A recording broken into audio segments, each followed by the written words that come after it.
اس کو آپ ہماری یاد ٹیچر بھی نے کر سکتے ہو بہت آسانی سے یاد ہو جائے. میں نے تو ہاں یاد الحمدللہ مطلب سب کے لیے ہے کہ 4 سپارے کا سٹارٹ ہے اور اس ہاں آیت کو آپ بالکل یاد کر سکتے ہو بہت بالکل کر مطلب. سکتے ہیں. یہ اور تو پھر ویسے بھی یاد ہونی چاہیے کہ جی آپ میم یہ آپ اس زبان کے نے ساتھ پھر ہر وقت کا وہ احساس جو ہے نا وہ آپ کے ہاں ساتھ رہتا ہے جب بھی میم آپ نے یہ کوئی. بھی اس آیت سے یہ بھی ہمیں پتہ لگا تھا کہ جیسے آپ نے تفسیر بتائی کہ نہ صرف چیزیں بلکہ جو ہمارا ہاں کوالٹی بالکل ٹائم ہے وہ بھی ہم شابش اللہ بالکل کے لیے. تو یہ چیز میم بالکل اتنی کلک کی تھی نا دل کو کہ میں نے کہا ہاں سب سے پہلے بالکل تو ہے. یہی چیز ہے. جی دیکھیں نا تو تو یہ ہبون ہے مما تو ہبون. ہم کوئی ایک ہمارا ہر ٹائم ہوتا ہے جو ہم کہتے ہیں ہمارا جی لیجر ٹائم ہے. ہر اس ٹائم میں جو ہے میں ماں سے بات کرتی ہوں, اس ٹائم میں بچوں سے بات کرتی ہوں, بالکل اس ٹائم میں فلاں کام کرتی ہوں. دیٹ از وہ ٹائم کیا ہوتا ہے ہمارا, وہ بہت کوالٹی ہمارا ٹائم ہوتا ہے. ٹائم ہوتا ہے. مما تو ہبون ہوتا ہے وہ, ٹھیک ہے نا. یا اب ہم کہتے ہیں کہ وہ ٹائم میرا بہت ریلیکس ٹائم ہوتا ہے تو فلاں امپورٹنٹ کام جو ہے میں اس ٹائم میں کروں گی تاکہ کنسنٹریشن سے کر سکوں. تو وہ جو ٹائم ہوتا ہے وہ اللہ کی راہ میں لگانا, بے شک ٹھیک ہے, تب آپ انشاءاللہ نیکی کی چوٹی کو پہنچ سکتا ہے. ٹھیک ہے انشاءاللہ ٹھیک ہے. فالتو ٹائم قرآن کو دینا تو یہ تو کوئی بات ہی نہیں, قرآن کا حق ہی نہیں ادا ہوگا. سوچ کے دیکھیں نا, قرآن بالکل جیسی ایسے ہی. چیز کو اگر ہم پارٹ ٹائم رکھتے ہیں کہ ٹائم مل گیا تو ہم پڑھ لیں گے, ٹائم نہیں ملا کوئی اور مصروفیت آڑے آ گئی, سب سے پہلے قرآن چھوڑ دیا, تو اس کا مقصد ہے کہ پرائرٹی کیا, فرسٹ کیا, سیکنڈ کیا, تھرڈ پہ بھی نہیں ہے. سوچیں, سوچ کے دیکھیں نا, سوچ رہے میم ہیں وہ نا. سمجھ میں بھی نہیں آتا پھر تھک ہار کے ہاں جب ہم آپ سوچ کے دیکھیں. پچھلے دنوں بھی مجھ سے کسی نے یہ سوال کیا تھا, بلکہ وہاں کیا تھا کہ کیسے آپ قرآن کو پڑھا لیتی ہیں اور کیسے آپ الحمدللہ ماشاءاللہ اتنا. میں نے کہا دیکھیں ایک ٹپ ہے چھوٹی سی جو میں نے سیکھی ہے صرف, اور آپ کے ساتھ بھی وہ شیئر کر رہی. سمپل ٹپ ہے, جب تک قرآن کو آپ ٹاپ پرائرٹی پہ نہیں لائیں گے نہ قرآن آپ سیکھ سکتے نہ سکھا سکتے ہیں. بالکل یہ یاد رکھیں, ٹاپ پرائرٹی. ٹاپ پرائرٹی کا تو مقصد یہ کہ ہر نہیں چیز کہہ اس کے سیکنڈ ہے. قرآن ایوری تھنگ ہمیشہ از آن ڈر سیکنڈ ہونا پرائرٹی. چاہیے. ٹاپ پرائرٹی از قرآن. اگر آپ اس کو اچھے سے سیکھنا چاہتے ہیں یا سکھانا چاہتے ہیں, یہ ہے, تب اللہ تعالیٰ آپ کو چنیں گے, تب آپ سے یہ کام کیا جائے گا. جب آپ اس کو ٹاپ پرائرٹی پہ لائیں گے. اللہ تعالیٰ بہت غیور ہے نا, ان کو آپ کے پارٹ ٹائم کی ضرورت نہیں ہے. بے ٹھیک شک. ہے, ان کو آپ کا کوالٹی ٹائم چاہیے. ان کو آپ کا پارٹ ٹائم تھوڑی چاہیے کہ سب سے پہلے آپ کی دنیا کی فلاں چیز ہوگی تو میں نے سب سے پہلے قرآن چھوڑ دیا, فلاں مصروفیت ہوگی میں نے سب سے پہلے قرآن چھوڑ دیا. تو یہ تو نہیں ہے ٹاپ پرائرٹی. تو پھر اللہ تعالیٰ پھر آپ کو کیسے پرائرٹی پہ لے کر آپ کو موقع دیں گے کہ آپ یہ کام کریں, سیکھیں اور سکھائیں؟ نہیں ہو سکتا نا. ٹھیک ہے, تو یہ تو بہت ہی امپورٹنٹ پوائنٹ تھا اس میں جو جی سلمان نے ہائی لائٹ کیا, اللہ جزائے خیر تھا. ٹھیک ہے, ہاں اور اس کے اوپر مزید سوچیے گا آج کے ڈسکشن کے بعد کہ ہم نے کیا بات کی ہے اور اس میں کیا کیا چیزیں آتی ہیں مما تحبون کے اندر. پھر دیکھیں آگے جو اس کی بات کی گئی, ان اول بیت وضع للناس للذی ببکہ مبارکا وہدی للعالمین. یہ تو ساری آیات اتفاق سے ایسی جی ٹائملی میں نے پڑھائی اور پڑھی بھی اور پھر جا کے دیکھا بھی سب کچھ.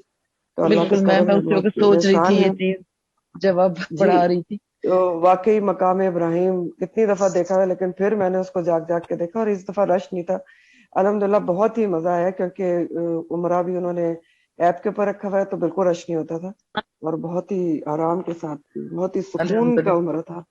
اور الحمدللہ 3 عمرے کیا اللہ کے شکر سے. تو دیکھیں اس میں جو ہے نا مقام ابراہیم وہ واقعی ساری چیزیں جو ہیں, اور ومن دخل کان آمنا, ایسا امن ہوتا ہے. جب آ رہی تھی تو میں یہی اپنے ہسبینڈ سے بات کری کہ کیا ہم اتنے سکون میں تھے, کوئی دنیا داری کی فکر نہیں ہے, کچھ نہیں ہے, کھانا پینا فلانا نہیں آیا, فلانا نہیں گیا, نوکر آیا نہیں آیا, یہ ہے وہ ہے, کچھ نہیں, امن ہی امن ہے.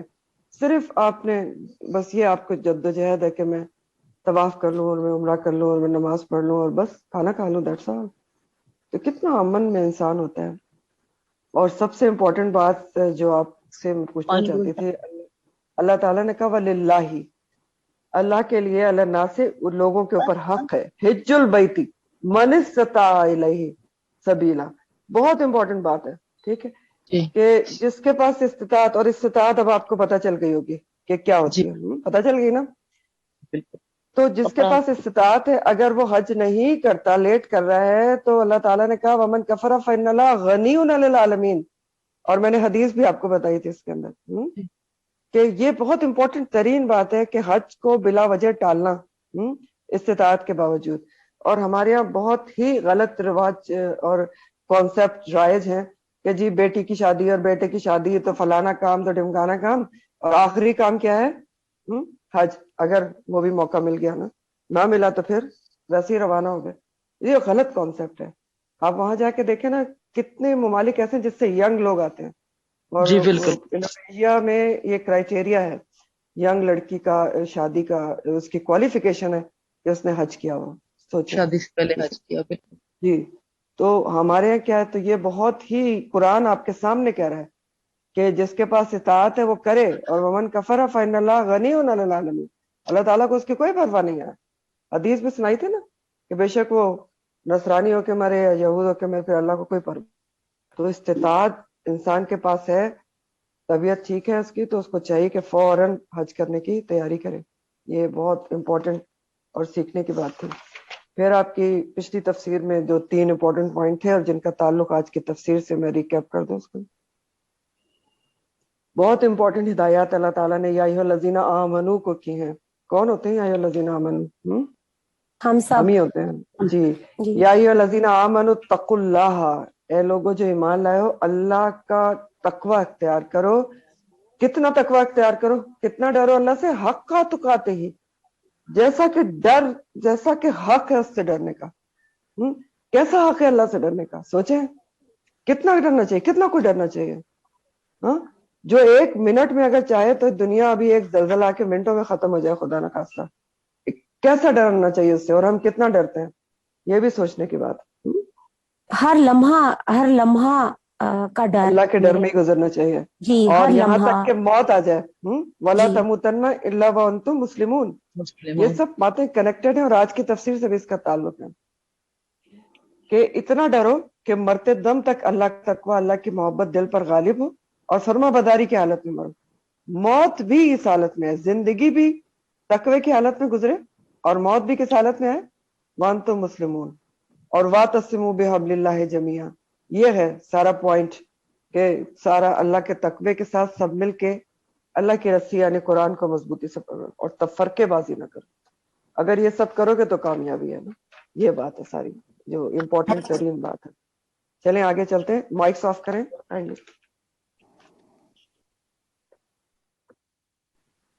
آیت نمبر 104 سے، آل عمران 104.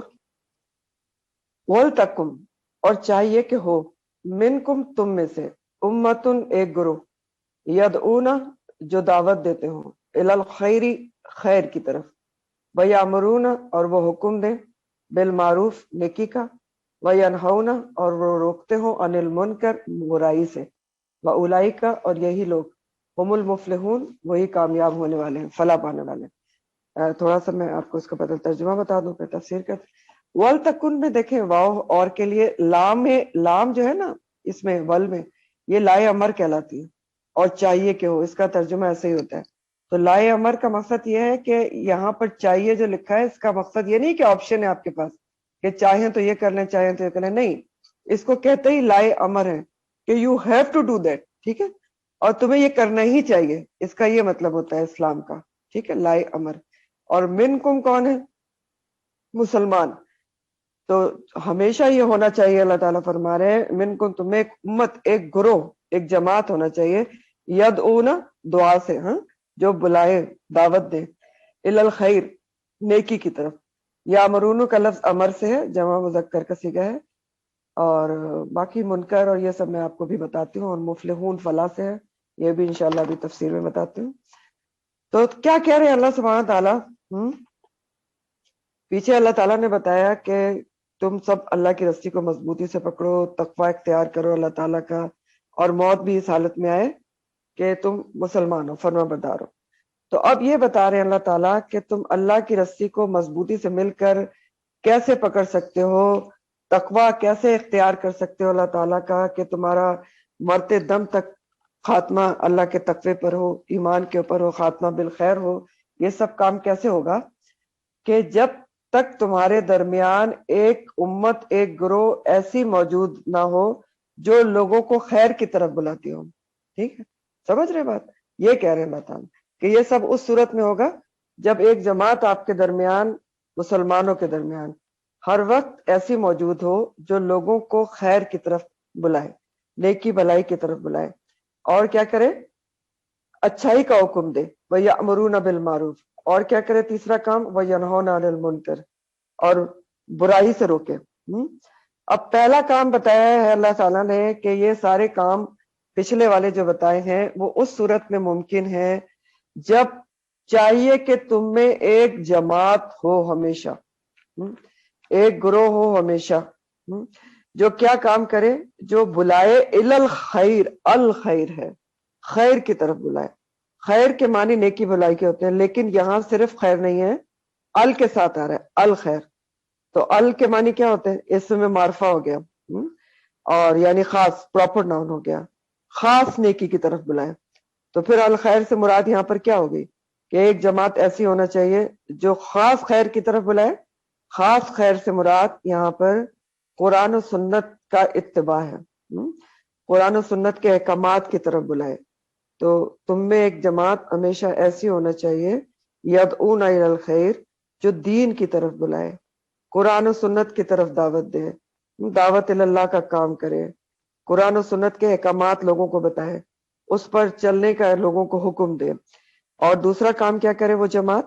امر بالمعروف کرے، یامرون بالمعروف، نیکی کا حکم دے۔ معروف کس کو کہتے ہیں؟ حالانکہ لفظ آپ پہلے بھی پڑھ چکے ہیں، معروف کا لفظ عرف سے ہے۔ معروف کہتے ہیں ہر وہ چیز جو معاشرتی طور پر جانی پہچانی ہو اور عقل و شریعت اسے درست قرار دے۔ یہ ڈیفینیشن معروف کی لکھ لیں، ہر وہ چیز جو معاشرتی طور پر جانی پہچانی ہو اور عقل و شریعت اسے درست قرار دے اور معاشرے میں بھی اچھی سمجھی جائے تو اس کو معروف کہا جاتا ہے۔ اسی لیے نیکی کو معروف کہا جاتا ہے، کیونکہ عقل اور شریعت بھی اس کو اچھا سمجھتی ہے، وہ معاشرہ بھی اچھا سمجھتا ہے۔ منکر جو ہے وہ معروف کا الٹ ہے، اپوزٹ ہے۔ منکر کیا ہوتا ہے؟ ہر وہ کام جو عقل و شریعت کے لحاظ سے ناپسندیدہ ہو، عقل بھی برا کہے، شریعت ناپسندہ کہے اور معاشرہ بھی اسے برا سمجھے، ٹھیک ہے؟ تو یہاں پر جنرلی کیا بتایا جا رہا ہے کہ وہ ساری چیزیں جن کا پچھلی آیات میں ذکر کیا گیا کہ اللہ کی رسی کو مضبوط پکڑنا ہے سب مل کر، تقوی اللہ کا اختیار کرنا ہے، جتنا کہ حق ہے اتنا تقوی اختیار کرنا، اور مرتے دم تک اللہ کے تقوی پر موت آنا، یہ سب اس صورت میں ہو سکتا ہے جب مسلمانوں میں ہر وقت ہر جگہ کے مسلمانوں میں ایک جماعت ایسی موجود ہو جو لوگوں کو دین کی طرف بلائے، ٹھیک ہے؟ دین کی طرف بلائے، یعنی جہاں جہاں بھی مسلمان رہتے ہیں، جہاں بھی موجود ہیں، ان میں ہمہ وقت ایک ایسی گروہ، ایک ایسی جماعت ہونا چاہیے جو یہ کام کرے فل ڈیڈیکیشن کے ساتھ، فل ٹائم یہ کام کرے دعوت اللہ کا، قرآن و سنت سے جوڑنے کے لیے ایک جماعت موجود ہو۔ جو مسلمان ہیں ان کو شعوری مسلمان بنائے، قرآن و سنت کے احکامات بتائیں، اور جو مسلم نہیں ہیں ان کو اسلام کی دعوت دے، ٹھیک ہے؟ اپنے قول و فعل سے اسلام کی دعوت دے، لوگوں کو اللہ کے دین سے جوڑے، اور کیا کرے کہ امر بالمعروف اور نہی عن المنکر کا فریضہ انجام دے۔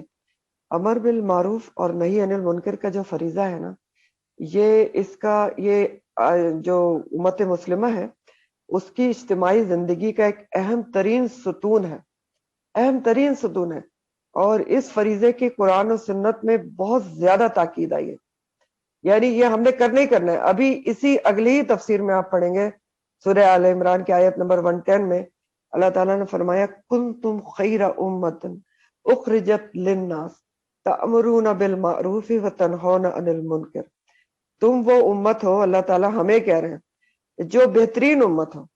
لیکن بہترین کیوں ہو، خیرہ امت کیوں ہو؟ کیونکہ تم کو اٹھایا ہی گیا لوگوں کے لیے، لوگوں کے لیے پیدا کیا گیا تم کو، امت مسلمہ۔ اور تم کیا کرو گے؟ بہترین امت کب ہوگے؟ تأمرون بالمعروف، جب تم نیکی کا حکم دو گے اور برائی سے روکو گے۔ سوچیں، یہ ہماری پیدائش کا مقصد بتا رہے ہیں اللہ تعالیٰ، ہاں؟ اور ہم کیا کہتے ہیں؟ ہم کہتے ہیں کہ جی دوسرے کے پڈے میں ٹانگ نہیں اڑانا چاہیے، یہ اس کا پرسنل میٹر ہے، ٹھیک ہے؟ کوئی پرسنل میٹر نہیں ہے۔ تأمرون بالمعروف وتنہون عن المنکر ہر کسی کے اوپر فریضہ ہے، کرنا ہی کرنا ہے آپ نے۔